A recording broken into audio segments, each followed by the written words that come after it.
యెషయా గ్రంథము 58వ అధ్యాయము 3 నుంచి 6 వచనాలు. మేము ఉపవాసం ఉండగా నువ్వెందుకు చూడవు?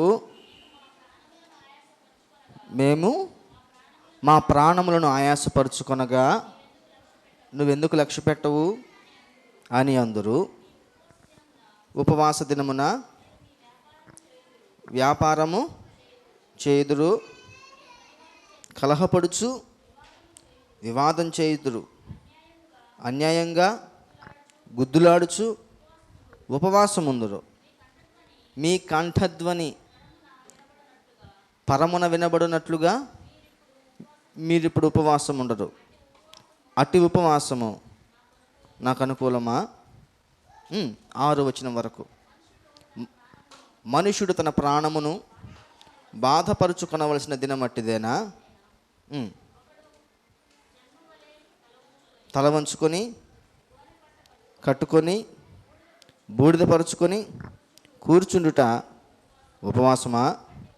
అట్టి ఉపవాసము యెహోవాకు ప్రీతికరమని మీరు అనుకొందురా? దుర్మార్గులు కట్టిన కట్లను కాడిమాను మోకులు తీయుటయు, బాధింపబడిన వారిని విడిపించుటయు, ప్రతి కాడిని విరగొట్టుటయు నేను ఏర్పరచుకున్న ఉపవాసం కదా. చాలమ్మా, థ్యాంక్ యూ. ఉపవాసం అనగా 2 తెలుగు పదముల కలయిక. 2 తెలుగు పదాలు ఉపవాసం అనే పదంలో ఉన్నాయి. ఉపవాసం అంటే చిన్న నివాసము అని అర్థం. మరొక అర్థం ఉప అంటే దగ్గర, వాసము అంటే నివసించటం, దగ్గర నివసించటం. 2 పదాలు ఏంటంటే చిన్న నివాసము లేదా దగ్గర నివసించటము. ఈ 2 ఉపవాసము అనే పదానికి అర్థాలు. ఉపవాసం అనేటటువంటి ఈ పదాల యొక్క ఉద్దేశం ఏంటంటే దేవునికి దగ్గరగా నివసించటం, దేవుని యొక్క చిన్న నివాసంగా ఉండటం. దేవునికి దగ్గరగా నివసించటం, దేవుడు ఉన్నటువంటి చిన్న నివాసముగా ఉండటం. ఒక ఉపవాస ప్రార్థన జరుగుతున్నప్పుడు అది ఒక దేవుని చిన్న ఇల్లులాగా ఉంటుందన్నమాట. లేకపోతే అది ఒక చిన్న పరలోకం. ఒక ఉపవాస ప్రార్థన జరుగుతూ ఉందంటే అక్కడ దేవుడు ఉన్నాడు, దేవునికి దగ్గరగా ఉన్నారు అని అర్థం. వాస్తవానికి దేవుడు ఎక్కడ ఉంటాడు? దేవుడు ఏమై ఉన్నాడు? మనము దేవుడికి ఏమై ఉన్నాం? మన నివాస స్థలం ఏమై ఉంది? 90వ కీర్తన 1వ వచనంలో మాకు తరతరముల నుండి నివాస స్థలము నీవే అంటాడు కీర్తనాకారుడు. భూమి మీద మనం బ్రతుకున్నప్పుడు దేవుడు మన దగ్గరకు వస్తాడు. ఎప్పుడంటే మనం ఉపవాసం చేసినప్పుడు. మత్తయి సువార్తలో 18వ అధ్యాయంలో 20వ వచనంలో ఆ మాట వ్రాయబడి ఉంటుంది. ఎక్కడ 2-3 నా నామమును కూడుదురో అక్కడ నేను ఉంటాను. అదే ఉపవాసం. అది చిన్న ఇల్లు అన్నమాట దేవుడికి. మరి పెద్ద ఇల్లేది? పరలోకం, ప్రభువు ఉన్నటువంటి లోకము. అది పెద్ద ఇల్లు అన్నమాట. ఆ దేవుడు మన ఇంటికి వచ్చేది ఉపవాసం, చిన్న ఇంట్లో అనమాట. అది చిన్నది, అది టెంపరీ హౌస్ లాంటిది. ఆ ఇల్లులోకి వస్తాడు. మరి ఆయన ఇంటికి మనం ఎప్పుడు వెళ్తాం? మనం చచ్చిపోయినప్పుడు ఆయన దగ్గరికి, ఆయన ఇంటికి మనం వెళ్తాం. బతికి ఉన్నప్పుడు ఆయన మన ఇంటికి వస్తే ఉపవాసం ద్వారా, చనిపోయినప్పుడు మరణం ద్వారా తిరిగి మనం ప్రభు ఇంటికి శాశ్వత కాలం ఉండడానికి వెళ్ళిపోతాం. కాబట్టి ఉపవాసం అనేటటువంటి పదాన్ని ఇంగ్లీష్లో ఏమన్నారంటే, ఏమన్నా? వందనాలు తల్లి, ఫాస్టింగ్ అన్న. స్పెల్లింగ్ చెప్తారా? ఏమండి? FASTING. పొద్దున్నే మనం అల్పాహారం తీసుకుంటాం. దాన్ని ఇంగ్లీష్లో ఏమంటాం? ఎందుకని దానికి ఆ పేరు పెట్టారు? మరి అసలు ఫాస్టింగ్ లేవుగా. బ్రేక్ చేసేది ముందు ఉండాలి కదా. ఫాస్టింగ్ ఉన్నారా? అబ్బో, నిద్రపోతున్నారు కాబట్టి తినలేదు కాబట్టి అది ఫాస్టింగా? వాస్తవానికి ఆ ఉద్దేశంతోనే పెట్టారు. But it's not a fasting. నిజమైన ఉపవాసం అది అంటారా? కడుపు కాల్చుకుంటే ఉపవాసమా? బైబిల్ వాక్యానుసారంగా మనం మాట్లాడితే ఉపవాస దీక్ష నిరాహార దీక్ష కాదు. నిరాహార దీక్ష ఉపవాస దీక్ష కాదు. ఉపవాస దీక్షలో ఆహారానికి సంబంధించినటువంటి నియమం ఒకటైతే, ప్రస్తుత క్రైస్తవ లోకము అనుసరిస్తూ అవలంబిస్తున్నటువంటి నియమం మరొకటిగా ఉంది. దేవుడు వచ్చి నివాసం ఉంటానంటున్నటువంటిది ఉపవాసం అంటుంటే, నేనున్నటువంటి స్థలం పరలోకం అయితే నేను వచ్చినప్పుడు మీరున్న ఉపవాస దీక్షలో దాన్ని నేను పరలోకంగా చేస్తాను అని వాక్యం చెప్తుంటే, దాన్ని కేవలము కొన్ని ఆహారపు అలవాట్లకు పరిమితం చేసి ఉపవాసం యొక్క ఉద్దేశాన్ని మార్చింది ప్రస్తుత క్రైస్తవ తరం. మరి ఉపవాస దీక్షలో ఆహారం తీసుకోవచ్చా, తీసుకోకూడదా? బైబిల్లో ఎక్కడైనా ఆహారం తీసుకోకూడదు అని ఎక్కడైనా మీరు ఒక్క వచనం చూపించినా, in Telugu, in English, in Hebrew Bible also, I will accept you, నేను మిమ్మల్ని అంగీకరించేస్తాను. అన్నం తినకూడదు, నీళ్లు తాగకూడదు, అకార్డింగ్ టు ముస్లిమ్స్ ఉమ్ము కూడా మింగకూడదు అనేటటువంటి నిక్కచ్చి నియమ నిబంధనలు ఉపవాసాన్ని గురించి బైబిల్లో మీరు ఒక్క వచనం చూపించినా, దేవుడు చెప్పినట్టుగా ఆ నీనివేలో ఉన్నారు కదా, ఎస్తేరు ఉంది కదా అని కథలు చెప్పొద్దు. దేవుడు ఉపవాస దీక్షలో అన్నం మానుకోమని చెప్పినట్టుగా, నీళ్లు తాగడం మానుకోండి చెప్పినట్లుగా ఒక్క వచనం చూపిస్తే ఆ విషయంలో నేను కూడా యాక్సెప్ట్ చేస్తాను. అయితే బైబిల్ ప్రకారంగా యేసుక్రీస్తు ప్రభువారు ఎన్ని రోజులు ఉపవాసం ఉన్నారు? 40 రోజుల పాటు ఆయన 40 రోజులు ఎన్నిసార్లు తిన్నాడు ఆయన?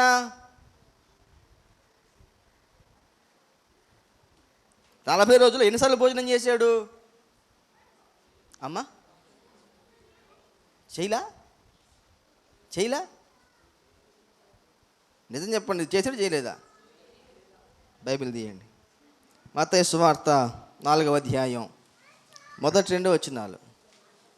మీరు ఇంత గట్టిగా చెప్తుంటే నాకు బాగా సంతోషంగా ఉంది, చాలా సంతోషం. మత్తయి సువార్త 4వ అధ్యాయం మొదటి 2 వచనాలు. అపవాది చేత శోధింపబడుటకు ఆత్మ వలన అరణ్యమునకు కొనిపోబడెను. 40 దినములు 40 రాత్రుళ్ళు ఉపవాసముండిన పిమ్మట ఆయన ఆకలి గొనగా. ఉపవాసముండిన పిమ్మట అంటే ఏంటి? తర్వాత ఆకలేసింది. అప్పుడు దాకా ఆకలి వేయలేదా? వేయలా. ఆకలి ఎప్పుడు వేయదు?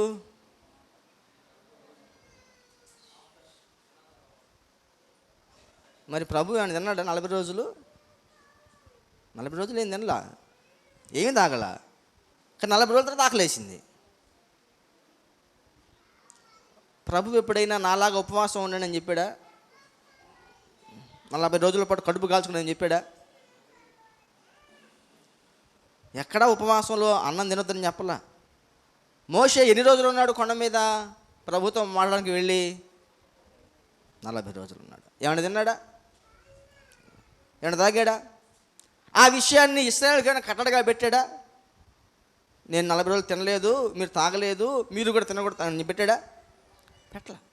సో మోషే ఉపవాసంలో కానీ యేసుక్రీస్తు ప్రభువారి ఉపవాసంలో కానీ నిరాహార సంబంధమైనటువంటి నియమ నిబంధన ఏది కూడా లేదు.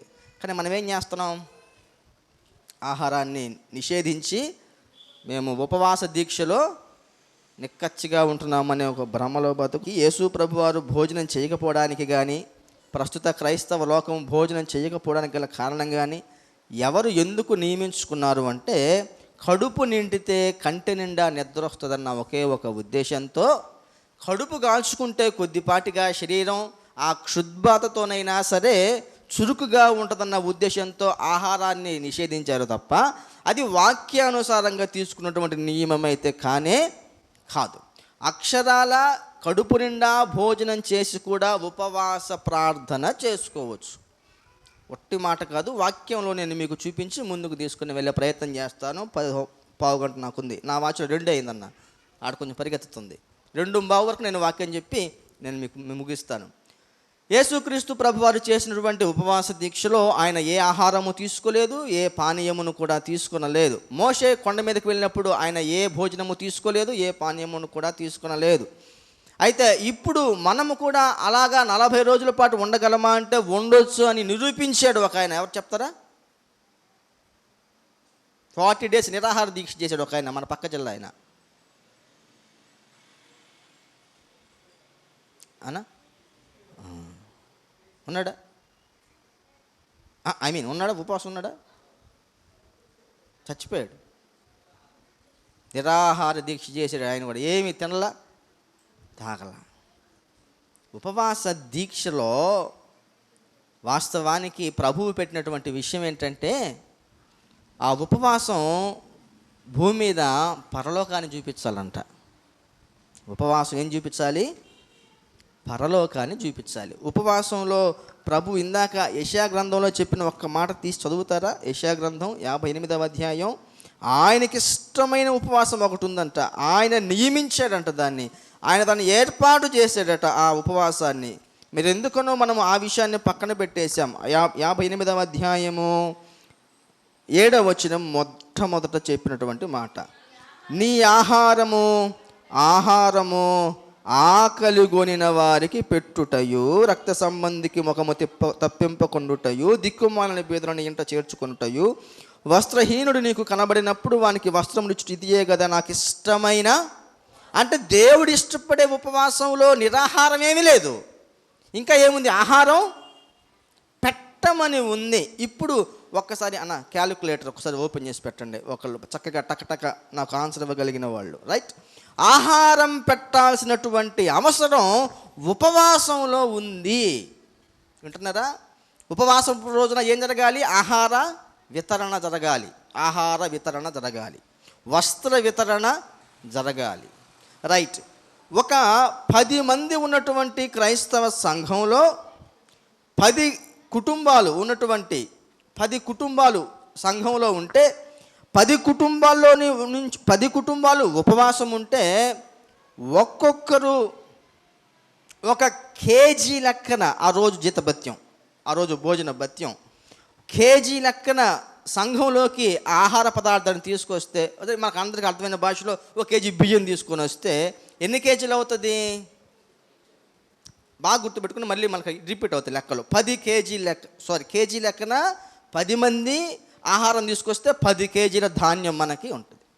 10 మంది ఆ రోజు మొత్తం మీద 100 రూపాయల లెక్కన తీసుకొస్తే ఎంత డబ్బు అవుతుంది? 100 పదులు 1000. అది ఎంత లెక్క? ఒక వారపు లెక్క. 4 వారాలకి లెక్కేసి చెప్పండి ఒకసారి. 4000 రూపాయల డబ్బులు. ఎన్ని కేజీల బియ్యం వచ్చినాయి? 40 కేజీల బియ్యం. ఎంతమందికి అది? 10 మంది ఉన్నటువంటిది. ఇదే 10 మంది సంవత్సరం పాటు ఉపవాసం ఉంటే, వారానికి ఒక్కసారి లెక్కన నెలకి 4000 రూపాయల డబ్బులు. ఎన్ని కేజీల బియ్యం? 40 కేజీల బియ్యం. సంవత్సరానికి ఒకసారి లెక్కేసి చెప్తారా ఒకసారి? 48,000 రూపాయల డబ్బులు. ఎంత ధాన్యం వచ్చింది? ఏందన్నా మిస్ అయిందా? నెలకి ఎన్ని కేజీలు వచ్చినాయి ధాన్యం? 4,800 కేజీలు. 50,000 కేజీలు వేసుకోండి. 25 కేజీల బస్తాలు ఎన్ని వస్తాయి అన్న? 20 వస్తాయి. ఎన్ని? 25 కేజీల బస్తాల ధాన్యం, డబ్బులు 40, అప్రాక్సిమేట్లీ నియర్లీ 50,000 రూపాయలు. ఎంత సంఘానికి ఇది ఆదాయం? 10 కుటుంబాలు కలిగినటువంటి క్రైస్తవ సంఘం. ఇప్పుడు కొంచెం జాగ్రత్తగా 100 కుటుంబాలు కలిగిన క్రైస్తవ కుటుంబం లెక్క తీస్తే ఎంత వస్తుందో ఒకసారి చూడండి. 100 కుటుంబాలు కేజీ లెక్కన ధాన్యాన్ని దేవుని మందిరంలో తీసుకొస్తే, 100 రూపాయల లెక్కన ఉపవాసపు రోజున ప్రభు మందిరంలో తీసుకొస్తే ఎంత మొత్తము బయటకు వస్తుంది సంవత్సరానికి? చూడండి ఒకసారి. 5 లక్షల రూపాయల సొమ్ము.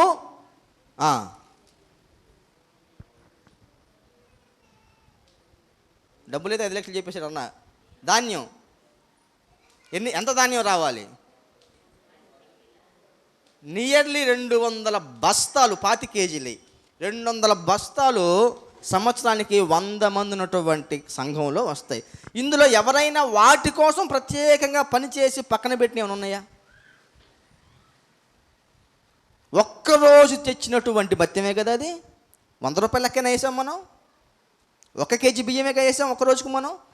ఒక 100 మంది కలిగిన సంఘమే ఉపవాస దీక్ష రోజున తమ జీతభత్యాలు తీసుకొచ్చి మందిరంలో పెడితే 5 లక్షల రూపాయల సంవత్సరానికి పుడితే 200 కుటుంబాలకు నెలకు సరిపడా 200 కుటుంబాలకు ఒక 25 కేజీల బస్తాను ఇవ్వగలిగితే భూమి మీద ఉన్నటువంటి క్రైస్తవ సంఘాలన్నీ ఈ ఉపవాస దీక్ష పడితే ప్రభుత్వాలతో పనుందా? తప్పుడు దారులకు వ్యభిచారం చేసే స్త్రీలు ఉంటారా?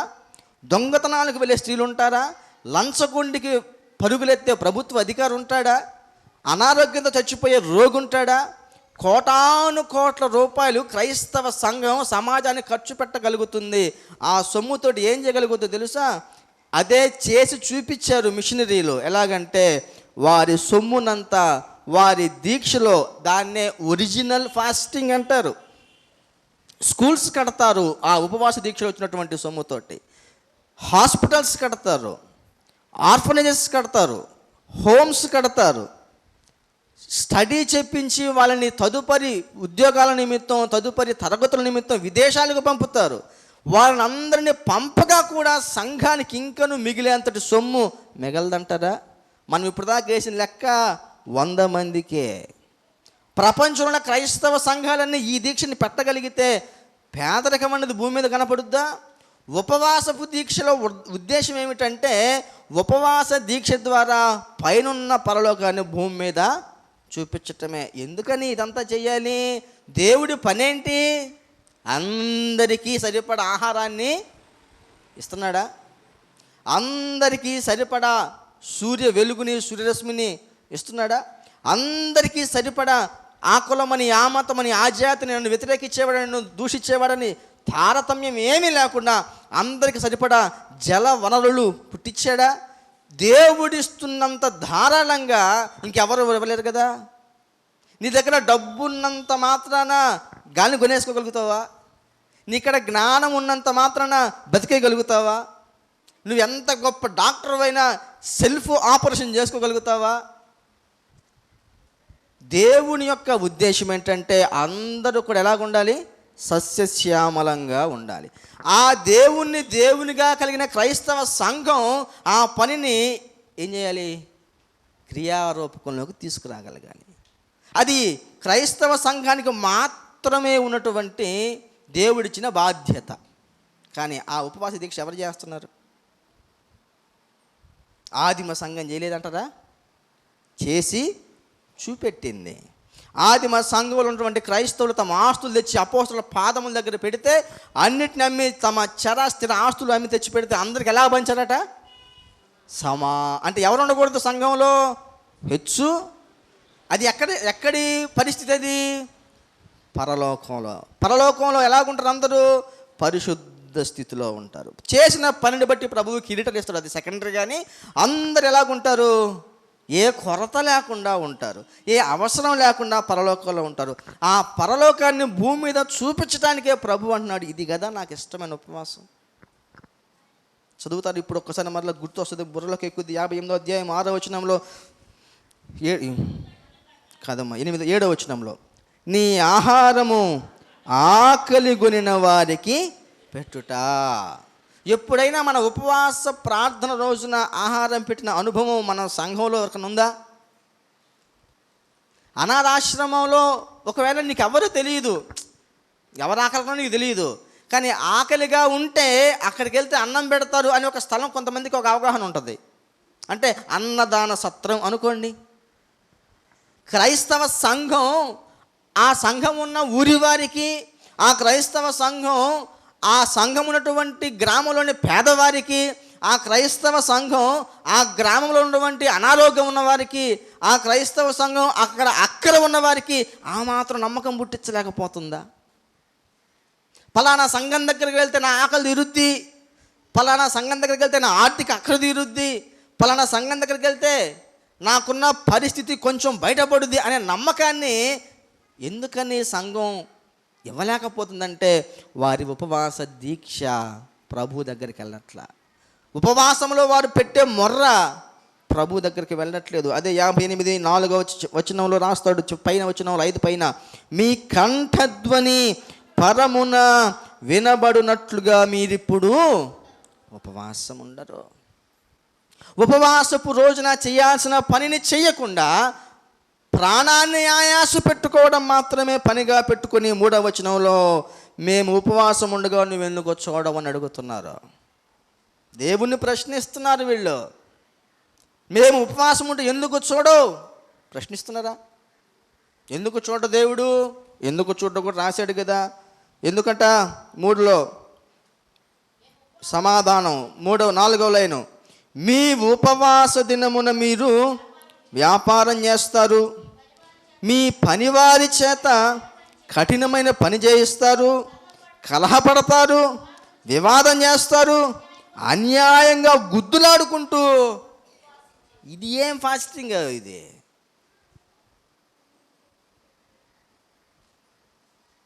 ఉపవాసం. టైటిల్ ఉపవాస ప్రార్థన. ఉపవాసం ఉన్నాను, 40 రోజులు ఉపవాసం ఉన్నాను నేను. Very good, super. ఈ ఉపవాస దీక్ష ఎక్కడికి వెళ్ళట్లేదట? పరలోకానికి వెళ్ళట్లేదట. ఆ ఉపవాస దీక్షలో వాస్తవానికి ఏముండాలి? పరలోకం కిందకి దిగి రావాలి. అదే కదా ఉపవాసం అంటే అర్థం. దగ్గరగా ఆ ఉపవాస దీక్షలో ఎవరెవరి దగ్గర ఉండాలి? నువ్వు, నీ దేవుడు. ఆ ఉపవాస దీక్షలో వాక్యం నీకు దగ్గరకు ఉండాలి అంటే బైబిల్ దగ్గరకు ఉండడం కాదు, వాక్యం అనేటటువంటి దేవునికి, దేవుడు అనేటటువంటి వాక్యానికి నీ జీవితం దగ్గరగా ఉండాల. వివాదించాల్సిన పరిస్థితి ఏర్పడింది, కానీ అక్కడ ఏముండకూడదు. నువ్వు ఉపవాసంలో ఉంటే ఉపవాసం భంగం అవ్వకుండా ఉండాలంటే వివాదం వచ్చినా వివాదానికి నువ్వు స్వస్తి పలకాల. నువ్వు ఉపవాస దీక్షలో ఉన్నప్పుడు నువ్వు గుద్దులాడాల్సి వస్తుంది. ఒక్కొక్కసారి ఉందా అక్కడ? ఈ గుద్దులాడడం అంటే ఏందో పదం రాసి 4వ వచనంలో, కలహపడుచు, వివాదము చేయొచ్చు, అన్యాయముగా గుద్దులాడుచు. ఉపవాసములో ఉండి గుద్దులాడతారా క్రైస్తవులు? అలా గుద్దులాడతారు కనుకనే ఏమి రాలేదు, పరము నుంచి సమాధానం. ఇంకా ఈ భూమి మీద పరలోకాన్ని చూపించాలన్నదే ఉపవాస దీక్ష యొక్క పరమ సత్యమైతే, ఆ సత్యాన్నే మరచి ఉపవాస పండగలని ఒకడు, ఉపవాసపు ముగింపు పండగని ఇంకొకడు, ఉపవాస పండగ దినాలని ఇంకొకడు టైటిల్ పెట్టి ప్రజలను ఏం చేస్తున్నారు? తమ్మును తామును హెచ్చించుకునే ప్రయత్నాలు చేస్తున్నారు. బైబిల్లో ఒక 2 ఉపవాసాలు నేను మీకు వచ్చే వారం చూపించే ప్రయత్నం చేస్తాను. ఆ 2 ఉపవాసాలు 2 స్త్రీలు ఏర్పాటు చేసినటువంటి ఉపవాసాలు. ఆ 2 స్త్రీల ఉపవాసాలు, ఒకటి దైవోపవాసం అయితే 2 సాతానోపవాసం. అంటే సాతానుతోటి కట్టడి చేసుకొని నిబంధన చేసుకొని చేసినటువంటి ఉపవాసం. మరొకటి దేవునితో నిబంధన చేసుకొని దేవుని యొక్క నియమం ప్రకారంగా ఉపవాసం ఉన్నటువంటి ఉపవాసం. దైవోపవాసం ఒకటి, సాతానోపవాసం మరొకటి. ఈ 2 కూడా స్త్రీలే ఏర్పాటు చేసినటువంటి ఉపవాసాలన్న సంగతి మీరు గుర్తుపెట్టుకోండి. ఈ 2 ఉపవాసాల్లో ఖచ్చితంగా మీరు ఏదో ఒక ఉపవాసంతో కనెక్ట్ అయి ఉంటారు. ఆ 2 కూడా స్త్రీలే. ఆ 2 కూడా ఉపవాసాన్నే ఉపయోగించుకున్నారు. ఒకరు మరొకదానికి తమ ఉపవాసాలు ఉపయోగించుకున్నారు. మరి ఇంతకీ దేవుడు చెప్పిన ఉపవాసం ఏమై ఉంది? మనం చేస్తున్న ఉపవాసం ఏమై ఉంది? దేవుడు చెప్పినట్లుగా ఉపవాసం ఉంటే ఏమైపోతాం? దేవుడు చెప్పని ఉపవాసం చేస్తే కీర్తన గ్రంథంలో ఏమి వ్రాయబడింది? ఈ ఉపవాసాన్ని గురించి మీరు పూర్తిగా విన్న తర్వాత ఏ విషయాల్లో మీరు రిపెంట్ అవ్వాలో అవ్వకపోతే, ఎంతమంది? ఆ 3 లక్షల మంది కలిసిన వాడి హృదయంలో పశ్చాత్తాపం పుట్టించగలుగుతారా? నెవర్. 3 లక్షల మంది అంట డాక్టర్స్. నిన్న సండేనా నిన్ననో మొన్న మొత్తం బ్యాన్ చేసేసారు, మేము ఏమీ వైద్యం చెయ్యమని. పశ్చాత్తాపం పుట్టని లక్షణం ఎవరిదో తెలుసా? ఎవరిదన్నా? సాతాంది.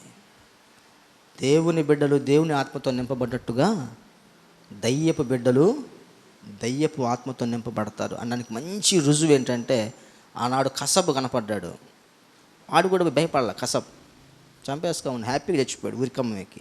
ఇప్పుడు వీడేమంటున్నాడు, నేను పశ్చాత్తాపడేది లేదు. ఉరి తీసుకుంటే మనం కూడా ఒకవేళ పొరపాటున ఏవైనా పశ్చాత్తాపడాల్సిన విషయాల్లో పశ్చాత్తాపడకుండా ఉంటే we are also filled with a devil spirit. ఏ విషయాల్లో రిపెంట్ అవ్వాల్సి ఉంటే ఇప్పుడే రిపెంట్ అవ్వండి. అదర్వైజ్ మీరు కూడా నరకవల వేసుకో అనే స్థాయికి వెళ్ళిపోతారు. ప్రార్థన చేసుకుందాం. పరిశుద్ధుడా, మీ పాదాలకు వందనాలు. నిజమైనటువంటి ఉపవాసం, మీకు ఇష్టమైన ఉపవాసం, మీరు నియమించిన ఉపవాసం యెషయా ప్రవక్త మాకందరికీ తెలియపరిచాడు. ఉపవాసపు రోజున ఉపవాస దీక్ష పట్టిన వారి నుంచి, ఇంటి నుంచి, సంఘం నుంచి, గ్రామం నుంచి ఆహార వితరణ, వస్త్ర వితరణ, బేదలను, దిక్కులేని వారిని సందర్శించటం నియమాలుగా, నిబంధనలుగా మీకు ఇష్టమైన ఉపవాస కట్టడిగా మీరు నియమించారు. అట్టి ఉపవాసం చేయటం మాకు నేర్పించండి.